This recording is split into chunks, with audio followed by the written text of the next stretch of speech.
작곡가이자 방송인으로 활동 중인 유재환의 충격적인 행보가 연일 전해지고 있는데요.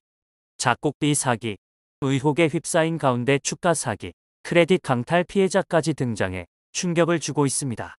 앞서 유재환은 최근 작곡비를 선입금 받고 제대로 곡을 주지 않았다는 사기, 의혹에 휩싸였습니다. 논란이 일자 유재환은 변명의 여지가 없다. 한 분 한 분 직접 찾아 추가적으로 원하시는 환불 희망자에게 변제 날짜도 말씀드렸다. 다만 금액이 너무 커서 지금 당장 한 번에 모든 분께 변제할 수 있는 능력이 없어 분할 변제 양해 부탁드리고 있다. 제가 말씀드린 날짜는 무조건 책임지고 지킬 것이라고 밝혔는데요. 유재환의 사과로 일단락되는 듯 했지만 피해자들에게 보낸 성적인 문자 메시지 내용까지 공개돼 또 한 번 논란이 일었습니다. 논란이 불거지자 유재환은 죄송하다. 모든 게 저의 불찰이다. 아무리 생각해도 저는 지금이 인생의 마지막 기로에 서 있다고 생각한다. 더 신중하고 책임감 있게 행동해야 했으나 그러지 못하여 여러분들께 큰 실망감을 드렸다며 사과하고 환불 희망자들에게 꼭 변제를 하겠다고 약속했습니다. 또한 행동은 전혀 아니었다.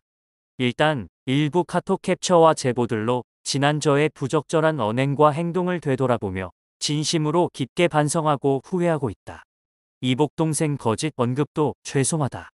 당시 여자친구의 존재를 밝히는 게 부담스럽고 감춰야 할 일반인 여자친구였기에 너무 갑작스레 워딩을 정말 미친 사람이 판단해서 선택한 듯 이복동생이란 말을 써서 가족을 욕보였다. 절 좋아해 주셨던 분들과 여자친구에게 진심으로 사죄드린다라고 고개 숙이기도 했습니다. 현재 해당 사과문은 삭제된 상태인데요.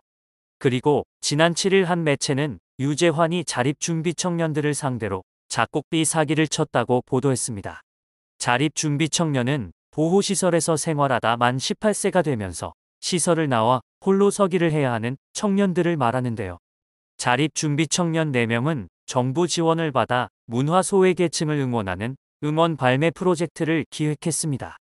이들은 지난해 5월 각각 지방자치단체 지원금 500만 원씩을 들고 노래 작곡 및 발매를 위해 유재환을 찾았습니다.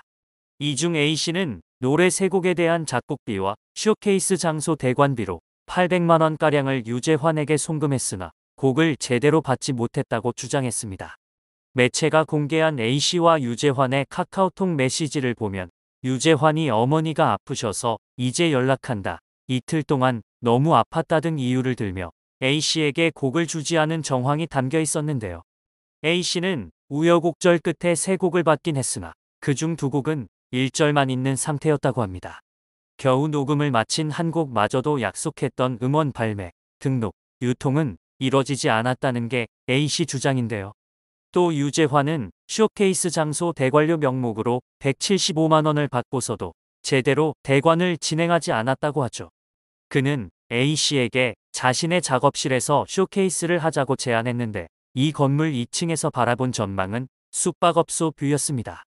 이에 환불을 요구하자 유재환은 돈이 없다며 되레 화를 냈다고 합니다. A씨는 또 유재환이 부모님 병원비 명목으로 100만 원을 추가로 빌려갔으나 이 역시 또한 갚지 않았다는 주장도 했습니다.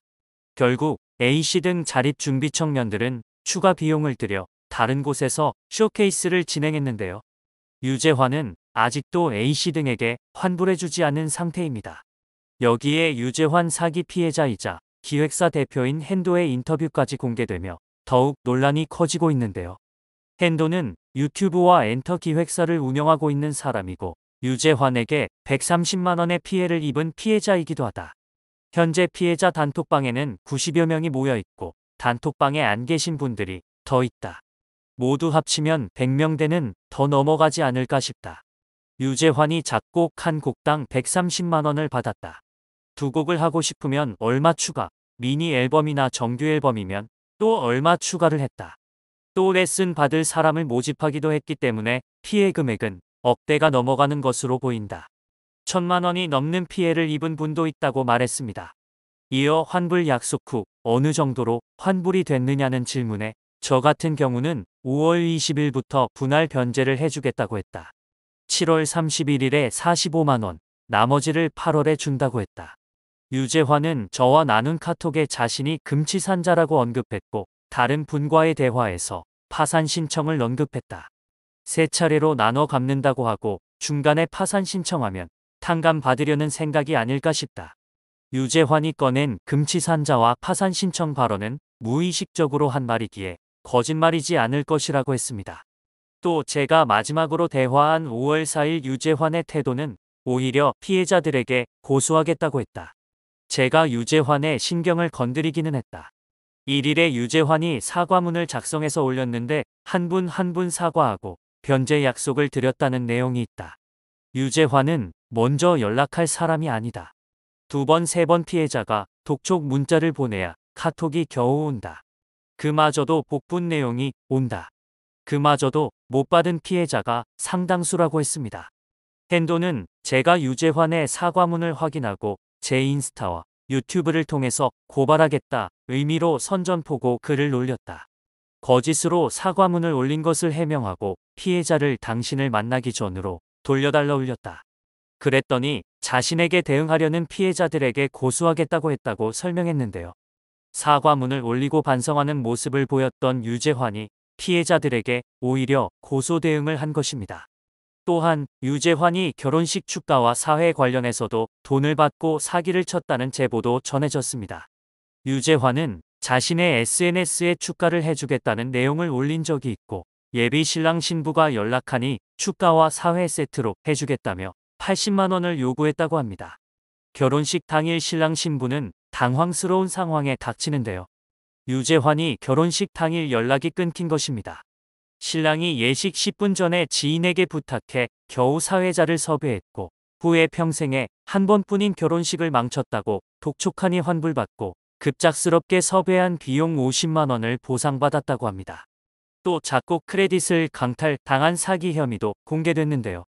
유재환의 작곡 프로젝트에 참여했던 B씨는 130만 원을 냈고 유재환은 B씨가 작곡한 몇 곡을 들어보고 만족하면서 다른 가수의 곡으로 발매해도 되겠냐고 해서 B씨가 곡을 보냈는데 연락 두절됐다고 합니다. 발매 여부를 물어보면 아직 발매가 되지 않았다고 했다고 하는데요.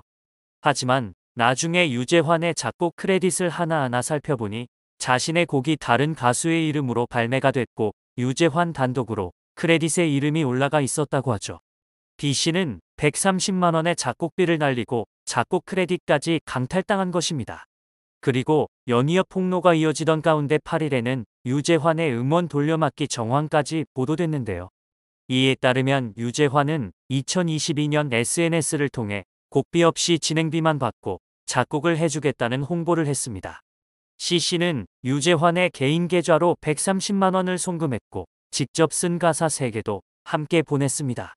유재환은 붉은 실이라는 노래를 작곡해 전송했고 C씨는 추가 작곡을 요구하며 130만 원을 다시 보냈습니다. 이후 두 사람은 정규 앨범을 만들기로 했고 C씨는 1260만 원을 송금했습니다. 2023년 3월까지 발매를 약속하는 계약서도 썼지만 한 곡도 완곡은 없었다고 하는데요. 이후 임형주의 이름도 등장했습니다. 두 사람은 평화방송 라디오 진행을 함께 했습니다. 유재환은 공황 및 수면장애를 주장했고 임형주는 안쓰럽게 여겨 음악 작업을 제안했습니다. 유재환은 C씨에게 줬던 붉은 실을 임형주를 위해 만든 곡이라고 둔갑시켜 재활용했다고 하는데요. 이에 따라 곡을 미끼 삼아 음원 돌려막기를 했다는 의혹까지 더해졌습니다. 임형주는 2022년 11월 16일 정규 8집 앨범 로스트 인 메모리를 발매했습니다. 유재환이 작곡한 붉은 실과 꽃 한 송이를 타이틀로 올렸습니다.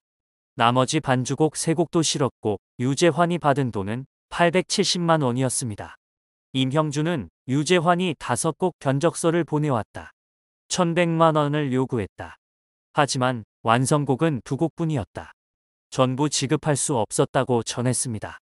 또 임형주는 유재환에게 형, 그때 안 준 돈 주지 마시고 500만 빌려달라는 문자를 받았다. 내가 나는 사람들과 돈 거래는 안 한다면서 그냥 200만 원을 송금했다고 덧붙였습니다. 그리고 유재환은 C씨에게 지속적으로 돈을 빌려간 친구가 세상을 떠났다, 생활비가 없다 등의 이유로 금전을 요구했다고 하죠. 유재환의 곡비 없이 곡을 드린다는 프로젝트에 지원한 인원은 약 170여 명입니다. 선입 금제도에 따라 이미 금전 지불을 마쳤습니다. 다만 피해자들은 유재환의 불성실한 작업 태도에 대한 환불을 요청했으나 거절당했다고 하는데요. 현재 유재환은 자신의 개인 SNS를 폐쇄하고 잠적 중입니다. 이에 피해자들은 집단 고소를 준비 중인 것으로 전해졌습니다. 그간 미디어에 노출되지 않는 동안 얼마나 많은 일들을 벌인 것일까요?